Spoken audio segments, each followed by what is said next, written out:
so while we're waiting, questions from last time, anything?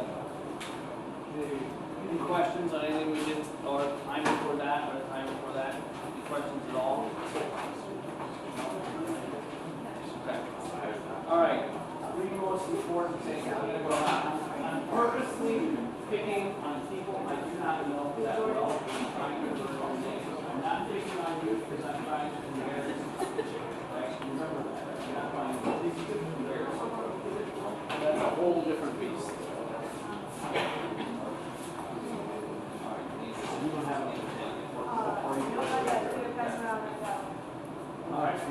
Maybe. Give me one important thing we did last night.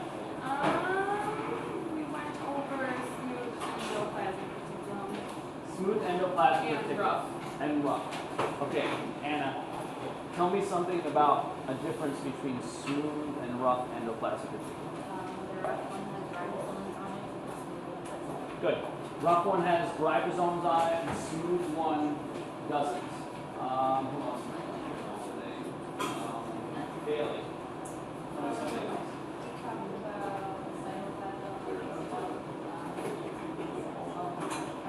Okay. Cytosol and cytoplasm are different. It's going to be really, really important. So I stress that people get it wrong all the time, so I don't want you to get it wrong. Good. They're still coming around. So is this where we ended? Mitochondria? If somebody would kill the lights a little bit for me, I'd appreciate it. Okay, so just to reiterate here, we're looking at a mitochondria. Now the interesting thing is, if you look at the electron micrograph here, notice that a mitochondria doesn't always look that compact, right? Some of them are very, very long, and some of them, this is a cross section. In this case, very short. It's the same thing, but it doesn't always look exactly like the drawings. And so it's kind of interesting. But, yes? Could that be because it's more of like a cross-section of going looking down? Yes, that's what this is. Okay. That's what this is. But people are always amazed when they see a mitochondria, and they'll see this because it's a cross section. Yeah, Tim.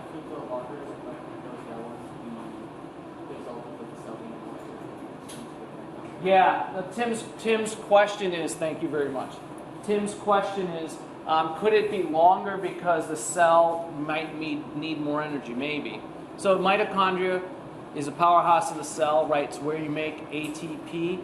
The more mitochondria an area has, the more energy it's able to produce. And you can up or down regulate the number of mitochondria in a different area, depending on your energy needs. Does that make sense? So if you're a high energy needs type of organism, you probably have more mitochondria than a low energy needs type of organism. And you can adapt, right? You can acclimatize. This is another view. Again, when people see some of these views, and again, I'm not going to test you on these, they look at this and they're cross sections, but these are also mitochondria. It's not the way they're used to seeing them. So in histology, if this was on a histology slide that you'd be tested on in the lab, and I don't think it is, you'd have to know that because it doesn't look like what the standard mitochondria looks like. And that's where it gets confusing. Here's another one. Okay? They're in here, mitochondria, lots and lots of them. Where are we located here? Here's the mitochondria. Where are we? Where? You're in a muscle cell. These are striations. That's what these are. This is a sarcomere. This is the quintessential, the most important part, the functional core of a muscle cell. Right? So this is where the striations occur, and it's not surprising that you have lots and lots of mitochondria there. Again, mitochondria. Lots of them. All right, nucleus. Control center of the cell contains the genetic information, right? It's where the chromosomes are, it's where the genes are. It's where it directs traffic.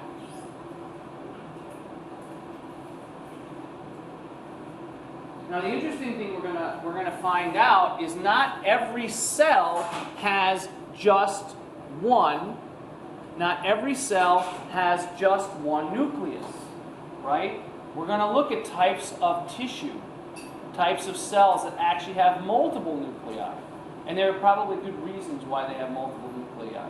But most have one. So here's the nucleus, right? Here's the nuclear envelope, which is the outside. Here's the inner core, which is the nucleolus. You have these nuclear pores, and then the nucleoplasm is what's inside the nucleus. Very much similar to the cytoplasm. All right, this is a histological slide of skin cells. It doesn't matter, that's not the important part of this. But the interesting thing is that these black shaded areas here are all nuclei. So you can notice that this is the boundary of these cells, and there's a nucleus here, there's a nucleus here, there's a nucleus here, and here. The reason you can see these is because the organism from which they took these these cells were dying. And what happens is with certain types of stains, you can actually see a nucleus when the cells are dying. In a very healthy cell, when you use sectioning, you can't see the nucleus.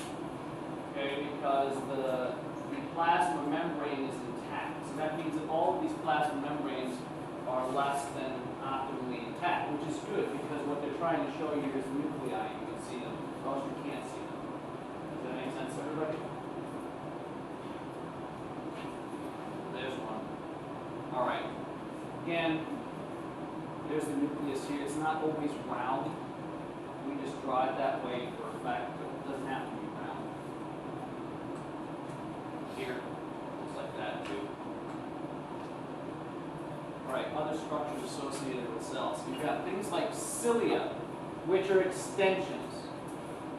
All right, and there are lots and lots of extensions. So there's types of organisms, right, like a paramecium, who use these cilia to move around with.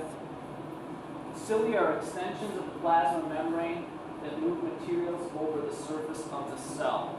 So we're going to look at types of cells that use cilia within the human body to transport things around. And they're these hair-like projections. They look like small tentacles. Okay. Where in the body? Take a guess. Where do you think we might find? Yep, Teresa. The gastrointestinal tract. Your GI tract has some of these. Now, when you get into the small intestines, we're going to talk about structures that aren't exactly cilia, but look like cilia. Where else might you find them? Yeah, Arjun. Mucus, yes. Wherever you have mucus, you're probably going to find cells that have cilia around them. Okay, very, very good. So these are what these cilia would look like in a cartoon anyway. But they're a little bit more harder to distinguish in a non-cartoon. So in this case, this is a cell. There are lots of cells here. Very difficult to see. This is one cell. Okay, and this fuzziness on the top, that's the cilia. So to an untrained eye, if you've never seen this before, it just looks like fuzz. But they're actually these things, fuzz. Now, microvilli is another one that shows up in the gastrointestinal tract. Microvilli are not exactly the same, but they're very similar to cilia. Okay, so this is something, so if you have a slide in lab, that's part of your first lab exam, right? And Miller points to this, and it looks similar to this. It is probably cilia. Okay, you have at least a pretty good idea. It's like this fuzziness. You have to be able to identify cells, and it's very difficult here to identify them. This is a very challenging slide, by the way. So if you can't see stuff in it, it's okay. You're going to get there. But if you start seeing stuff like this, then it looks like it's cilia. Even if you don't know what tissue it came from. You have to have a good idea of what it might be and know what it absolutely isn't. Okay. Microvilli are very similar. They're finger-like projections from the plasma membrane. There is a difference, though, and the major difference, some of its location, like microvilli show up exclusively in the gastrointestinal tract, in the small intestine specifically, okay? And microvilli are designed to absorb. Cilia are not. Cilia don't do any absorption. So that's a major difference between the two, okay? And if you think about it, your small intestine, which is the longer of the two, okay, is very, very long. And the surface area, we're going to talk about a bunch of structures this year that have a super high surface area. The small intestine is one of them, okay? The lungs also have a very high surface area. It's because of what they do. You have to put, humans can only get so large, right? And so the functions that these organs carry out are such that they require large surface areas. So you have to compress the organs into the human size, but you still have to carry out the function that requires a really large surface area. So these microvilli are one way to do that. They increase the surface area. And they find cells which undergo a lot of absorption, again, in the small intestine, huge amounts of absorption. As you start to lose microvilli, your ability to absorb, in this case, not reabsorb, goes down, and that's not good. As we age, that's what happens. One of the things we do is we start to lose some of these microvilli, and so if Zach and I eat the same food, right, his body, because he's much younger, will be able to absorb and get more of those nutrients out than mine. And one of that reasons is because he probably has more microvilli, and as you age, we damage them. Part of it's lifestyle, part of it you can't avoid yet. By nutrients, are you referring to macromolecules? Yes, all of them. So when you lose your ability to absorb, would that essentially mean that you're not getting calories from those macromolecules? Correct. That is correct. It is possible that as you eat, as you age, you actually don't pull out as many calories from the same amount of food. That's part of the issue. And you don't absorb the micromolecules either. And so, yeah, you're not going to get the same amount. So, for instance, as we age, our ability to absorb protein drops. If you want to do some strength training, you want to add some muscle, get a little bit stronger, 0.7 grams of protein per pound of body weight is more than sufficient. You don't need any because your body's absorbing at a higher rate. By the time you get into your 40s and 50s, you can pretty much have to double that. In order to get the same bang for your buck, you got to get about 1.2 to 1.4 grams of protein per the same pound of body weight. And that's because of this intestinal problem and there's some other issues that occur. So we need more, that means you're less efficient, which means you've got to eat. And the irony of the whole thing is that in terms of this one particular macromolecule, and specifically for males, but it's females too, is that when you're your age, you load up on this stuff like it's going out of style and you don't need to. And then when you're my age, you don't want to eat that much and you don't want to load up on it. So it's totally reversed is the way it should be. There's some hands on that Teresa first. So in B12 deficiency, Yeah. is that the microvilli or cilia in the stomach that are created? B12 is an energy releasing vitamin. Part of it's microvilli, part of it's something called intrinsic factor. Your stomach produces a substance called intrinsic factor, which enables you to actually create B vitamins, and as you age, your ability to make them decreases.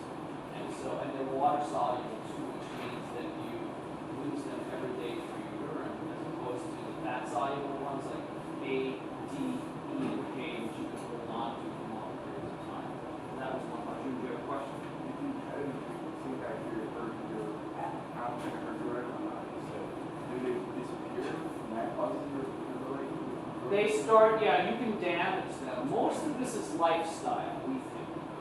Okay, so we damage them from all of the compounds that we're exposed to, the way we eat, the amount we eat. But some of this is aging too. You just don't have as many microvilli anymore, so your absorption rate is going to drop. But again, most of what we're finding out, here's the interesting thing, here's the encouraging thing for all of you, is that a lot of the things we see with aging, and it's really, really interesting, have a lot more to do with lifestyle than they do with the actual aging process. Let me give you an example. It's sort of off topic, but we've got enough time. 40 years ago, if you went into a doctor and you were a female, well, I'm just picking on a female, it could be male, right? You went into a doctor and you were a 65-year-old female and the physician measured your resting blood pressure, meaning you came in, you sat down for 10 minutes, and he or she takes your blood pressure, right? At 145 over 95. They would say, well, Doc, how's my blood pressure? Fine. Now, the reason it's not fine is because the clinical numbers for hypertension, which means high blood pressure, is 140 over 90. So technically that person, by that definition, is hypertensive. But 40 years ago, they would have said it's normal because we were under the impression that as you age, your blood pressure goes up. It seems reasonable, right? Like everything else starts going wrong. So the blood pressure, right? For someone your age, I see it all the time. He or she said, I see this all the time. So they're, all right, fine, I'm good. Unbeknownst to the patient, and unbeknownst to the doctor, hypertension causes damage to everything, right? It's not good. We'll talk about it more when we get to the cardiovascular system. And so this person is hypertensive, it's ticking time bomb walking around, doesn't even know, and doctor said it's fine.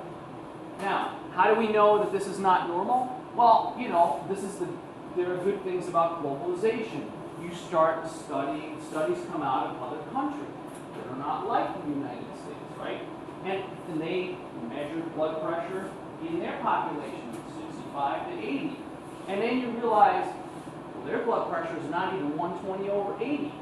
They're like 115 over 70. Wow. And then they break it down by every 10 years, 65 to 75, 75 to 85, 85 to 95, right? And you're like, and even the oldest ones are like, they're super low. What's going on here? Oh, the Japanese, they're just super people, right? Like that's what it is. They're just super people. They're just genetic mutants, and that's why. When then you go to another country and you see the same thing, and you're like, that's weird. How come they're not getting hypertensive? And then you start thinking to yourself as a researcher and a clinician, you start saying, well, maybe the aging process doesn't cause an increase in blood pressure. In fact, it doesn't. In fact, it doesn't. Your blood pressure at 95 should be no different than your blood pressure now. And if your blood pressure now is normal, then that's what it should be. The same thing. So a lot of these things that we talk about, I'll say this is what happens when you're aging, but we're starting to realize that healthy aging and non-healthy aging aren't the same thing. So we really don't know if that's part of the same conundrum, right? Maybe it's not, you're not supposed to have it. Maybe it is, we don't know. Okay? Something to think about. All right, any questions on this, on absorption? Microvilli versus cilia, Katie? What's the difference between the cilia and the flagella? Flagella is usually just one, right? So flagella would be something that you can see on a sperm cell. Usually one tail, very long. It's kind of like a whip-like structure. The cilia sort of do this nice, easy. Good question. Yeah, question. Did I miss somebody's hand? So where in the body would you find this? Well, any place where you have absorption, mainly in the small intestine. You don't have any microvilli in your stomach. Okay? None in your stomach. It's kind of a nasty place to be. All right. This is what microvilli, and here's the thing. To the untrained eye in a histological slide, they actually look a lot like cilia. They do, but functionally they're different. Okay? They look a lot like cilia, right? So these are called cell junctions here, and these are microvilli. So that means that this thing is probably a villus, and these are increased increasing the surface area. Here's another look at a microvillus, right? You can see that it comes up and around. It looks just like the cilia. When we get to the immune system, right, because we're going to study the immune system, the inside of this has a lymphatic vessel, some kind of a vein, and some kind of an arteriole in it, and that's where absorption occurs. If this was a cilia, none of that would be in there. You'd have the vein and the artery and lymphatic vessel, but they wouldn't be designed to absorb anything. The outer coating here would not be conducive to absorbing anything. All right, and this is what it looks like at 60,000 times. That's how small they are. They're really, really small. Okay, another look at what they look like. You can see here, these are the microvilli. These big things here are the villi, and then on top of them, these little ones are called microvilli. Super, super teeny tiny.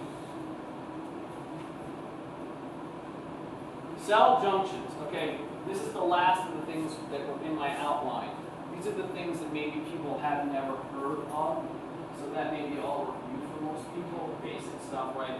These are new. There are four major types of cell junctions. Cell junctions basically bind cells together, either side to side, bottom to top, top to top, or they allow for transfer of information between cells, like tubes. There are four major types we talk about. There are more, we don't talk about all of them.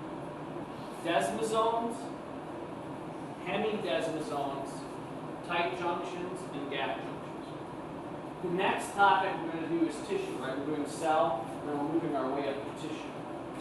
And we're going to talk about these again in tissue. So desmosomes are also called anchoring junctions. That's what they're really good at. Called anchoring junctions. Now let me go back here for a second. That was good. They bind cells to one another. That's what they do. So it's not magic that these cells are actually physically connected to one another. And some are more physically connected than others, depending on the tissue and what that tissue does. Right? Hemidesmosome, hemi means half. Half. Okay? They attach epithelial cells to the basement membrane. You don't know what epithelial cells are because we haven't learned about tissue yet. Right? We're still doing cells, so that doesn't mean much to some people. The best that most people can do is say, oh, I think it's part of skin. Teresa, yes. Yes. I mean, yeah. Anchoring junctions are made out of proteins. But they, like everything else, they have fatty acids as part of them, and they also have carbohydrate parts too. But mainly protein. So they attach the epithelial cells, again, which most of you don't even know what that really means, to something called the basement membrane, which is another thing you may have never heard of. It's the basement membrane. Okay? So we'll talk about that when we get to tissue. Here's a brief look. This is not a bad diagram. A brief look because we're going to come back to it and I have better diagrams in tissue. So, but this is a good overview. So what you have here is this is one cell, this is another cell, and this is another cell. So there's three cells here. 1, 2, 3. Right? This is the bottom. This is the top. So this is called the apical layer. Okay? It's called the apical layer. We'll go through it again. A-P-I-C-A-L is the way that's spelled. This is called the basal. B-A-S-A-L. Not basil as in the herb. B-A-S-I-L. Basal as in the bottom. Okay? Layer here. And so you can see that the plasma membranes between these two cells are attached. Okay? And they have one of each. Here's a hemidesmosome, what it might look like in its anchoring. Here's a desmosome, which is twice the size of this, right? This thing is twice the size of this. This thing is called a tight junction, which has two parts to it. We're going to talk about this in the GI system. Adherens is another one. Adherens is another one, so that we talk about, and then these are called gap junctions. Okay, so I just want to introduce these here. Okay, tight junctions prevent substances from passing between two cells. So tight junctions you're going to start finding in tissue areas that need to be sealed or semi-sealed off. So you can imagine the tight junctions showing up a lot in your bladder. Right? You don't want anything to leak out of your bladder into your interstitial fluid. Because technically anything that's in your intestinal tract, in your digestive tract, is outside of your body. Most people don't think about it that way. And we know this because if you get into a serious car accident, a motorcycle accident, some kind of other accident where you puncture your intestine or puncture your bladder, and that the contents of that get into the inside of your body, which means everything else, that causes something called sepsis, which is a very tough situation to survive because basically you contaminated the inner workings. And some of the substances can't be dissolved, right? In other words, it's not just an antibacterial, you can take an antifungal, toxic, nasty stuff that your own body produced that can't be neutralized. Are tight junctions the part that gluten affects in your intestinal tract? That makes Yeah, and that's, yeah, so gluten, gluten, and it's not actually gluten, but so for some people it is. It's something called FODMAPs, actually. Okay, FODMAPs. Yeah, fermentable oligosaccharide, disaccharide, mono polyols. I can't remember that whole thing, but it's another compound, set of compounds that's nasty. The gluten just gets the bad name. But anyway, we'll just talk about it. Gluten S. One of the theories is that in your intestines, you also have these tight junctions, right? And these tight junctions seal what's in the outside of your body, basically what you ate, to what's going to be absorbed in the inside of your body, right? And only certain really small particles can make it in. So for instance, you want to absorb dipeptides and amino acids. You don't want to absorb whole proteins, right? Because if you absorb an entire protein, even if it is not a dangerous protein, for instance, and I'll use as an example because this is rampant now at a level we've never seen before, peanut protein. You absorb the whole thing as a small child. Okay? What does your body do? It sees a protein. It's peanut protein, right? So what? Peanuts. 1.5 billion Chinese eat them all day long. Okay? What does your body do with that whole protein? Because it's not supposed to absorb that whole protein. It mounts an immune response. The immune system said, this is foreign. I'm going to create an antibody to peanut protein. Now what do you have? An allergy. A peanut allergy. Okay? And one of the ways we think that this happens is something called leaky gut syndrome. And we think that gluten, FODMAPs, some other substances, what they do is they somehow disable these tight junctions. And so instead of having to go through a cell to absorb a substance, right, which a whole protein can't get through, but an amino acid can because it has a transporter. Sodium can because it has a transporter or channel, right?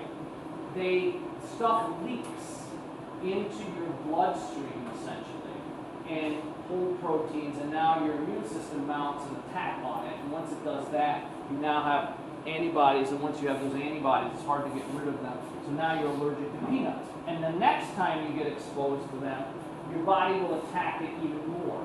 And each time you get exposed to it, the body just wants to get rid of it, which is really good to keep you from getting sick or nasty bacteria, right?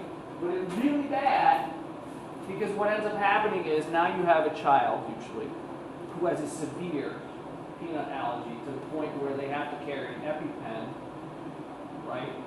An EpiPen because if it's so severe that their airway will collapse. And so the EpiPen, you stick it in your thigh, and it causes a massive fight or flight response, which opens everything up in the airway. So it is related to it. So that's a theory.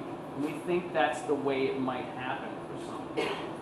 So the question then becomes, and this is really the interesting thing, is what in the hell is actually causing the leaky gut? It might be the gluten. It might be these FODMAPs. It might be something else, right? Because it doesn't happen in China. So the peanuts aren't bad. I have a friend of mine who's a biomedical engineer who's pretty much allergic to everything and anything she could possibly. Strawberries, blueberries, celery. I don't even know what she eats. She's allergic to everything. Everything. Not water, though. Not water, apparently. And not alcohol. Apparently not alcohol. But water and alcohol are good. You can't live on water and alcohol alone. So it's kind of an interesting question. So I don't want to keep going on that. But think about it. I want you to think about anatomy in a way that makes sense to you. Attach something like that to it. Say, oh, that totally makes sense, right? A tight junction, leaky gut, oh, that's what it means. These things are supposed to be sealing, and they're not, and they allow things to get through. Oh, that totally makes sense. Okay?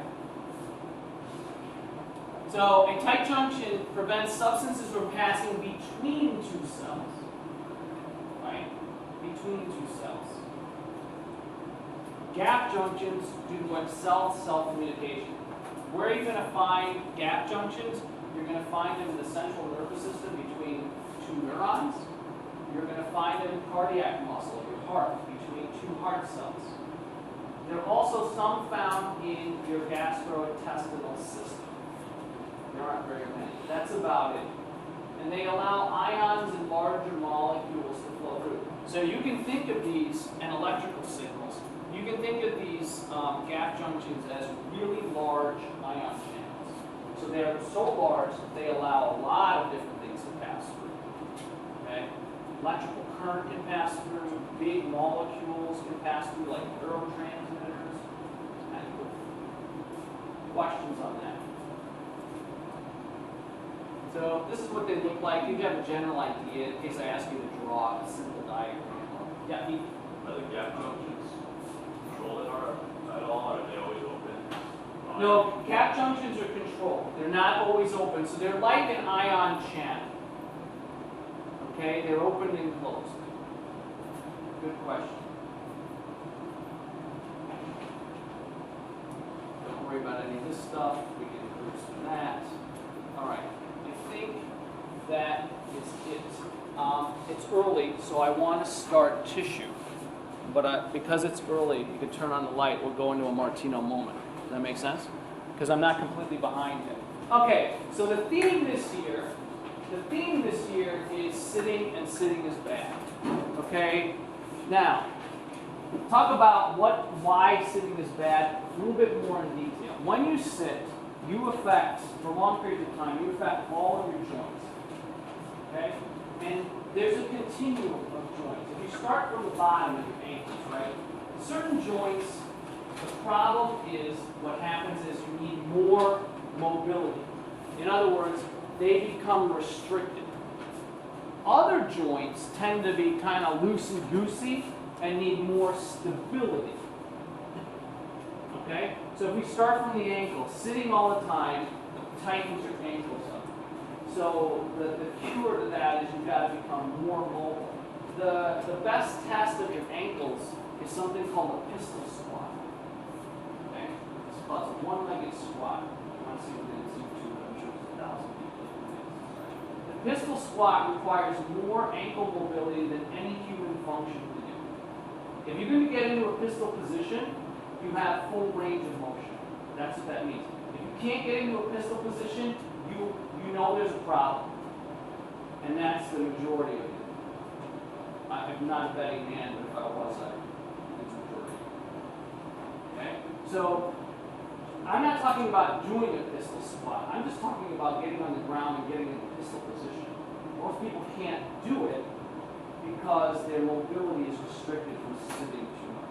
You ask a small child, like a 4-year-old, to do it, they get into it. Disabilities, they do it. Not only can they get into it, but they go up and down. Up and down, up and down. You do that again, sure, up and down. Yes. So your ankles become restricted, they need to become more mobile. Your knees, the problem there is they become too loosey-goosey, and they're already too loosey-goosey to begin with in a lot of people. So they need more stability. You've got to stabilize them more. And the problem with the stability of the knee, and mostly for females, but it happens to males too, is an imbalance, a huge imbalance between the quadriceps strength and your hamstrings, right? And that's where the instability comes from. In females, and this is what you might find is hard to believe, but their hamstrings, as strong as good as they may look, are not as strong as males. And that causes an imbalance that softball players, I can't say how many softball players, soccer players, lacrosse players I have had that have torn an ACL. It's rampant in the United States right now. You wait until a female gets to be about 13 or 14 years old, and if you're on a club anything team, that's when they start falling like flies. ACL, ACL, ACL, ACL, ACL, because of the stability issue. Okay? So the knees need to be more stable. You have to stabilize them. And what stabilizes a joint? There's a couple of things we're going to talk about. It's mainly your muscles and the balance of the muscles on both sides. So that you've got to make them stronger. Okay?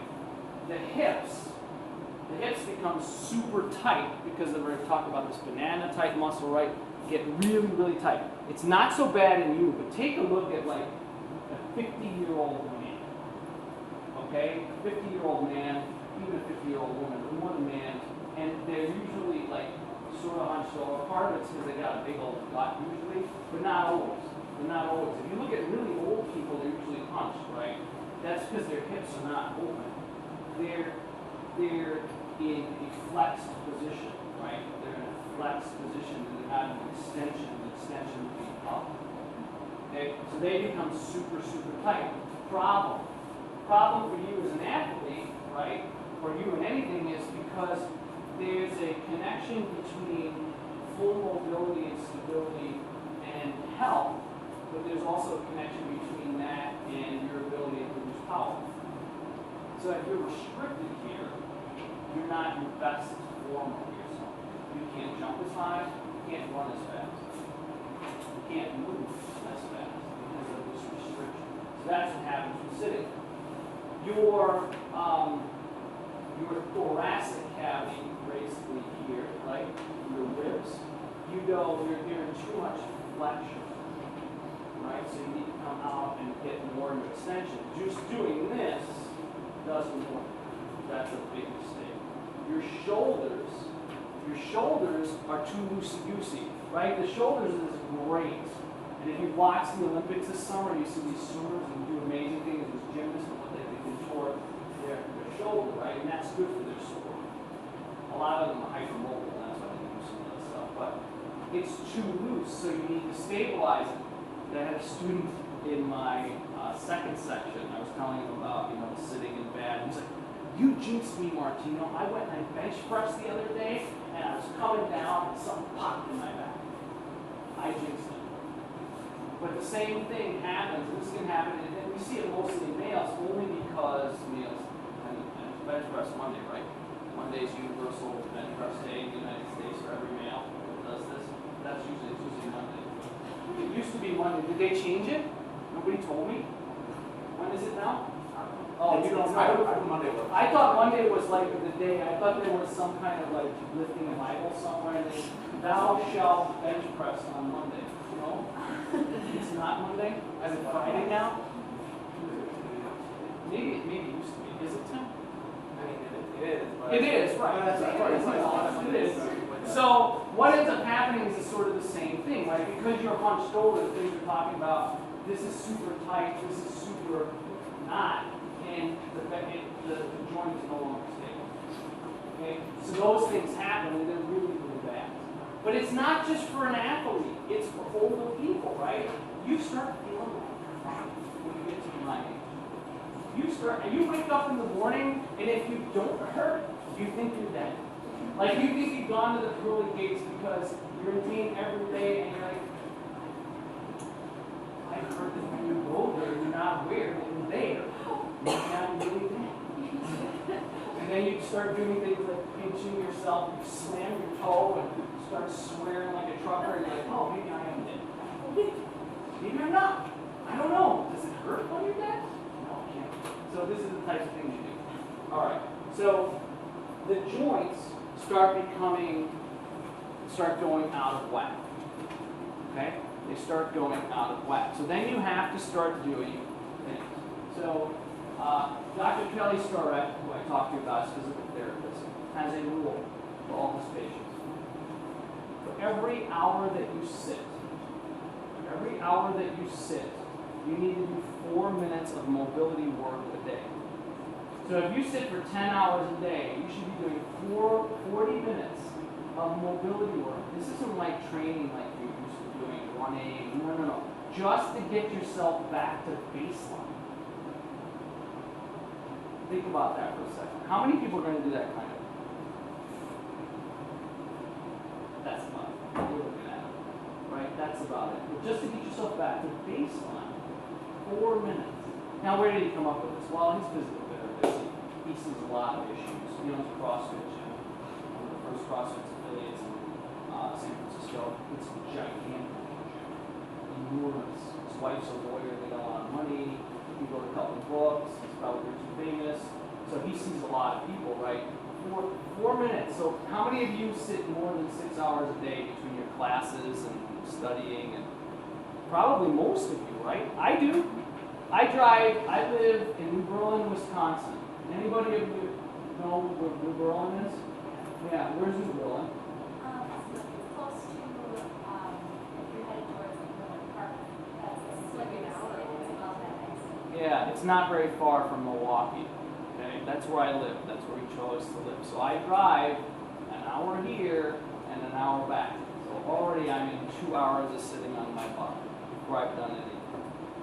So I got a lot of issues. Not surprising, I do.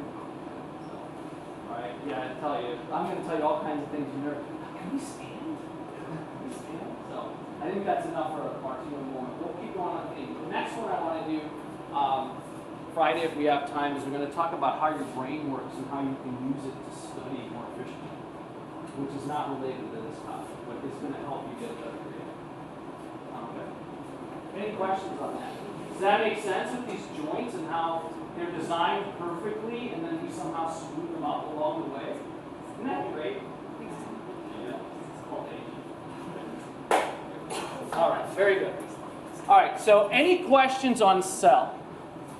So before we move on to the next one, somebody give me a couple important things, 2 or 3 important things of the stuff that we just finished, that we went over today, just to remind us.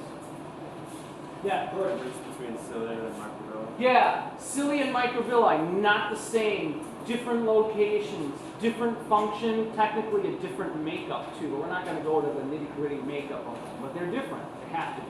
Very, very good. Others, 2 more. Yeah, Tim, excuse me. 4 different types of cell junctions. We're going to revisit them in tissue. So now we're going to look at them in more in depth. And what does a basic cell junction do? So some of the basic functions of cell junctions. Yeah. Yeah, go ahead. Yeah, go ahead. So they bind cells together. Bind cells together. What was the other thing we talked about? Communication. Exactly. So that's what they do. Great. Going to go on to tissue. This is an older lecture, but a goodie, so that's why I still use it. Tissue. I'm going to switch over.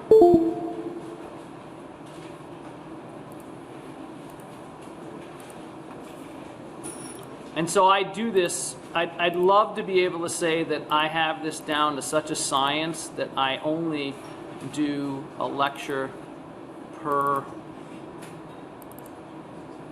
lecture, but I don't. Sorry if that makes you think any less of me. Okay. All right, if somebody lower the lights again. Tissue. So we went through cell, Okay, you have a basic understanding. You know enough about the cell, plus what you're going to read in the book. It's plenty. Now you're going to go up to the next level. And now, to make a tissue, you have to have at least 2 cell types, right? To make a tissue. That's what, by definition, a tissue. 2 or more cell types that come together to focus on a particular function. They work together to do something. That's a tissue versus just a single cell. Okay? So what is a tissue? I just described that to you. We're going to talk about the 4 types of tissue. Okay? There's only 4. That's all you need. The origins of tissue.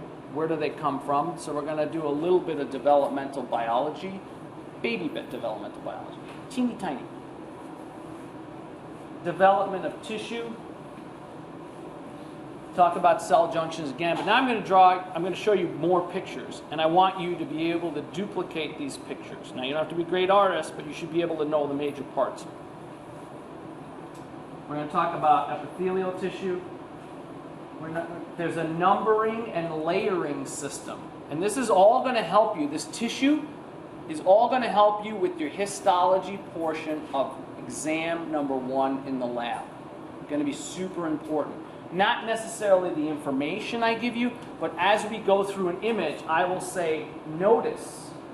And you're going to start to see themes. And that's where it starts to get interesting. Like I told you, if I questioned every student that I've ever had come through the lab, and I asked them, what's your least favorite part of anatomy lab? It would be an almost universal round of histology sucks.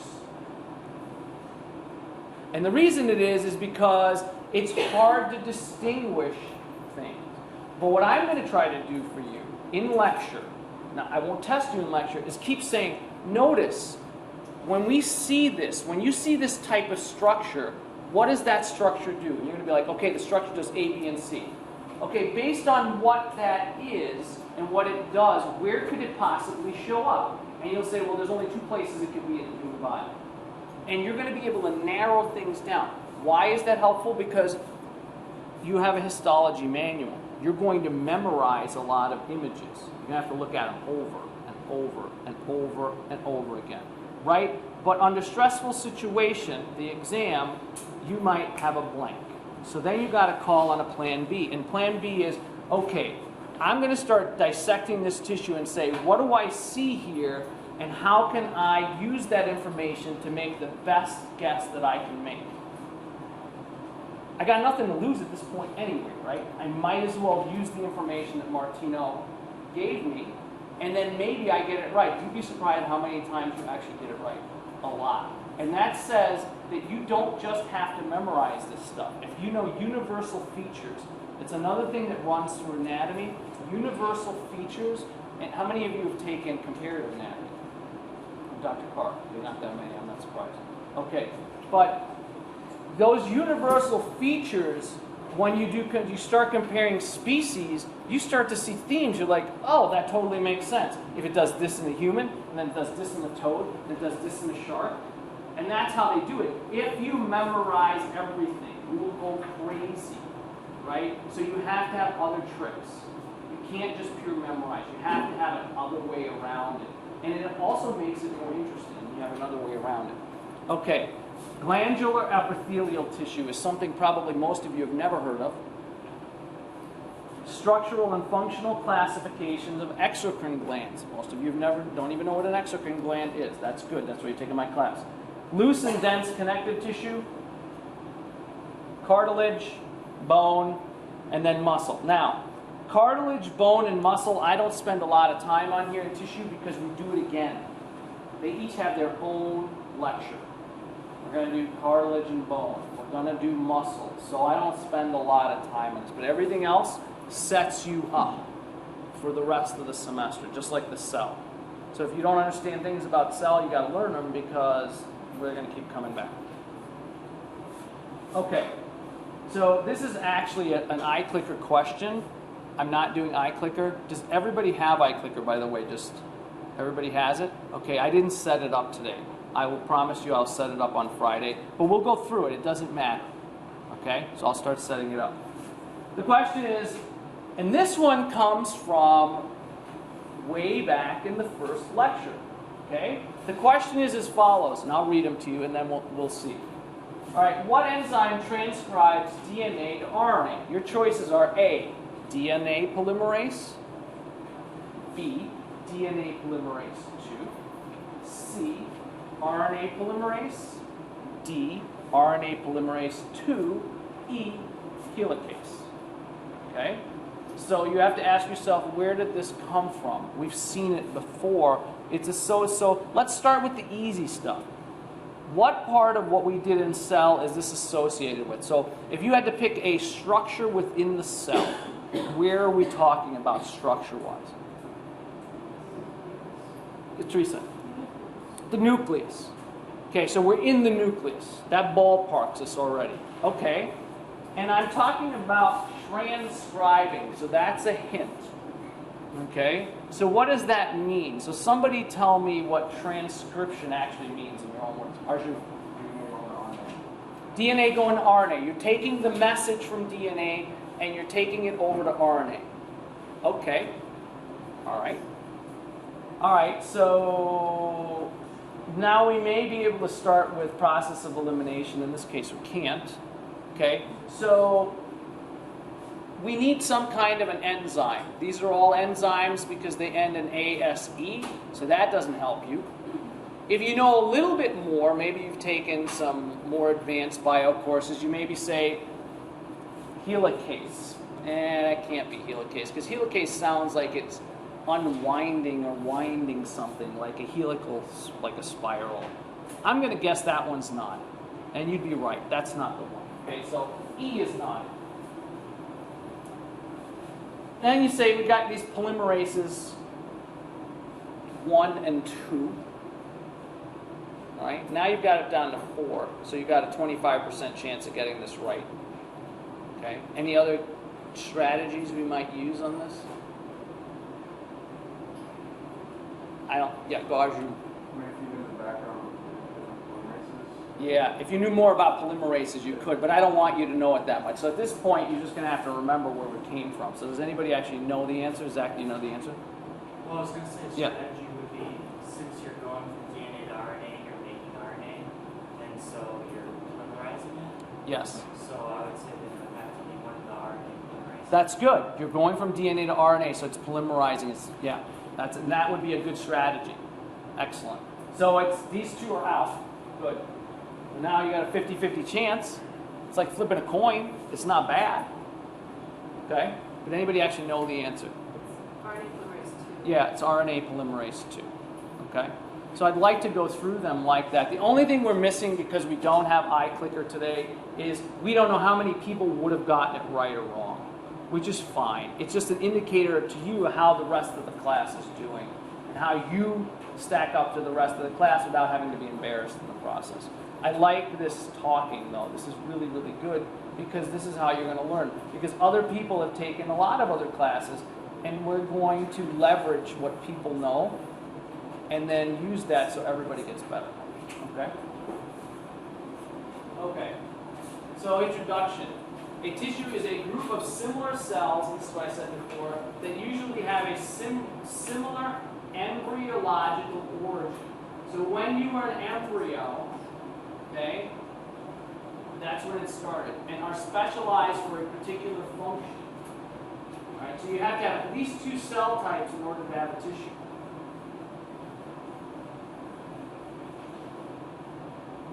There's a lot of writing here, so I'm just going to try to go as quickly as I can. This is also a very big lecture. The nature of the extracellular material that surrounds the connections between the cells that compose the tissue influence the structure. What does that mean? Whatever surrounds the cells in that tissue, okay, whatever's in that area will determine what that cell and tissue type does. So if you know what each of these individual structures do, you can start to piece together what a tissue does. Now that takes a lot of time, right? But you could if you wanted. Here's an interesting tidbit. A pathologist is a physician. He or she is either a doctor of osteopathy, a DO, or an MD, a medical doctor, an allopathic doctor. Okay, and what does a pathologist do? They are a physician who specializes in laboratory studies of cells and tissues. If anybody has ever had a biopsy, if anybody has ever known somebody to have a biopsy where you take a punch of tissue, you send it to the lab. That lab has a pathology assistant, which is actually a new and up-and-coming field. I've actually had several students that have gone down this line now. They work with pathologists. There are like 5 schools in the entire country. And this is what they do. They're cell specialists. Okay, they work with these MDs. Cells and tissues that aid other physicians in making a diagnosis. They also perform autopsies. So if you ever seen medical dramas where they say, hey doc, what did he or she die of? That's a pathologist. I say that pathology is a form of medicine that you can go into if you don't really like people. And it's true, I wouldn't say that to anybody else, but this is I'm being honest with you, right? Not that you don't like people, but maybe you prefer to sort of be alone with your thoughts and the tissue or dead bodies. Okay? Dead bodies. And because they spend a lot of time looking at slides and analyzing bodies and saying, okay, this weighs so much, and taking organs out and sewing them back up, that's what they do. And so you have to have a certain type of demeanor to do that. If you're a high people person and you want to be some kind of physician, well then you want to do family practice, you want to do sports medicine, right? So is a pathologist different than a medical examiner, or are they kind The of medical examiner is a type of pathologist. They happen to be a pathologist who works for a city or a county whose job is to analyze why people have died using all of the techniques. There are pathologists that work in the hospital. Let's say you had a biopsy, and you take that biopsy out, you say your throat is bothering you, you can send it to a pathologist, and he or she will do the analysis and say, okay, it looks like you have some kind of immune reaction going on. They don't necessarily deal with dead people. But a medical examiner, that's what they do. It's all dead people all the time. And then the occasional cop that comes in, right? Because that's what he's trying to show. The cop says, doc, what did they die of? So you can't be completely antisocial. But you have to be comfortable being around a lot of dead bodies. That's what they do.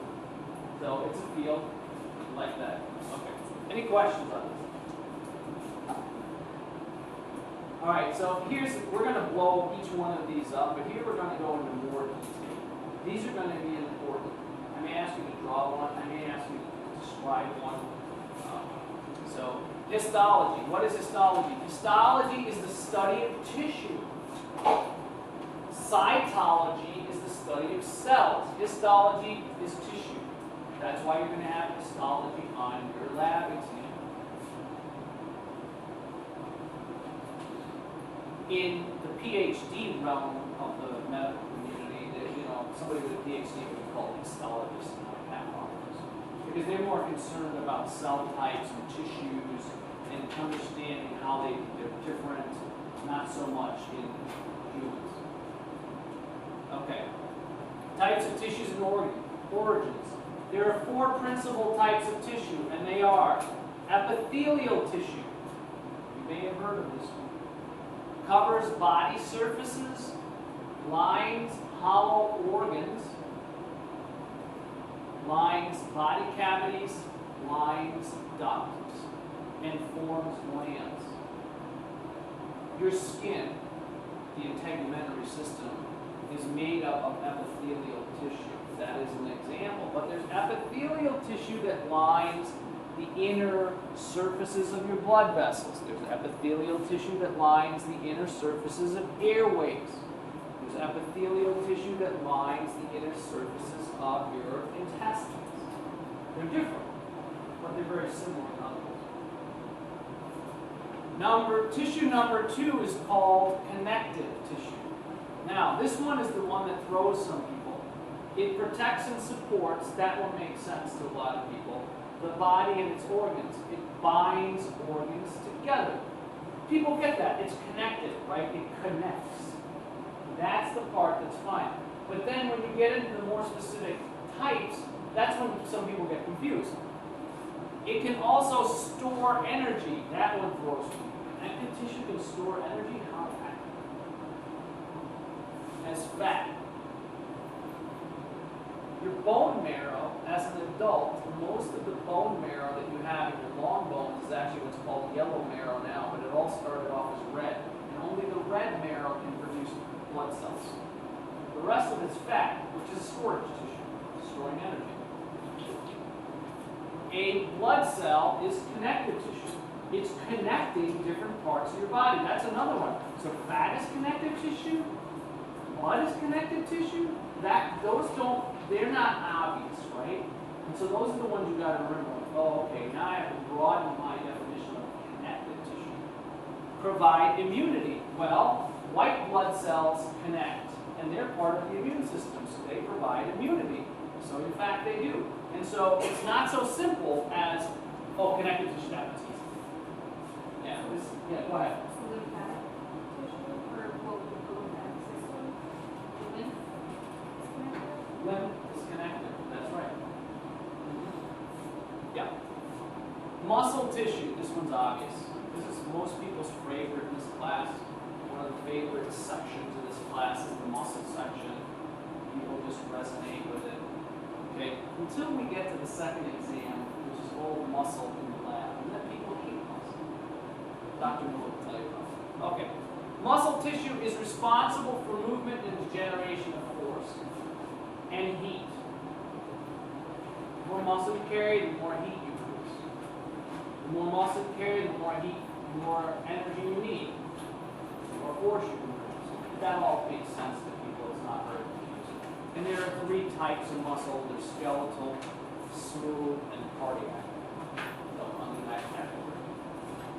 Finally, number 4 is the nervous tissue. Nervous tissue initiates and transmits action potentials, which are called nerve impulses that help coordinate body activities. Again, this one in theory most people get. We'll go through the parts, right?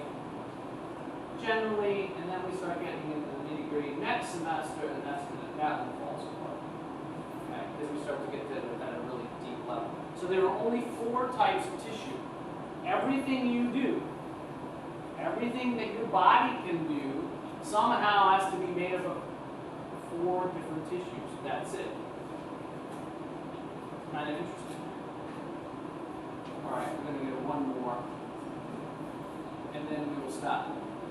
The origins in an embryo these are called, in an embryo you don't have tissue. Okay, you have something called germ layers.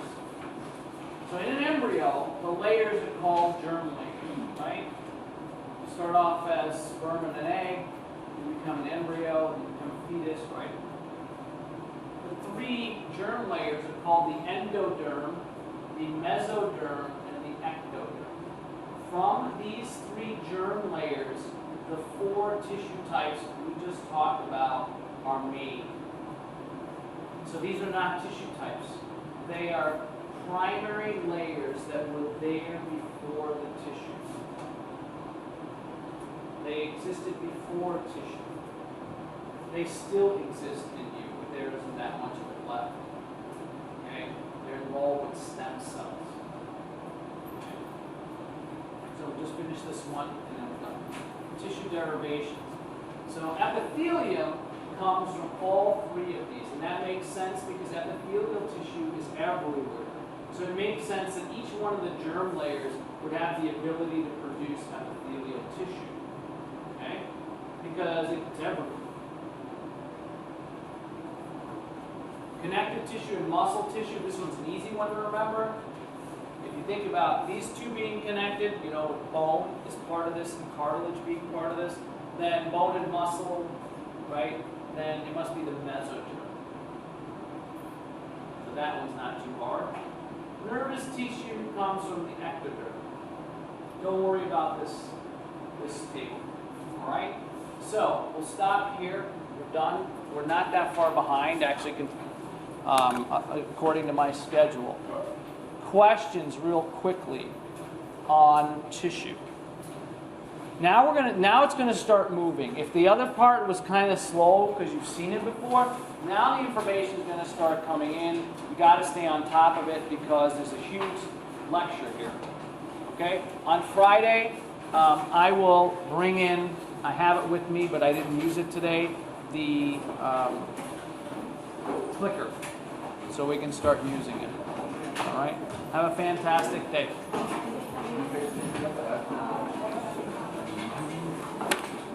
Thank you.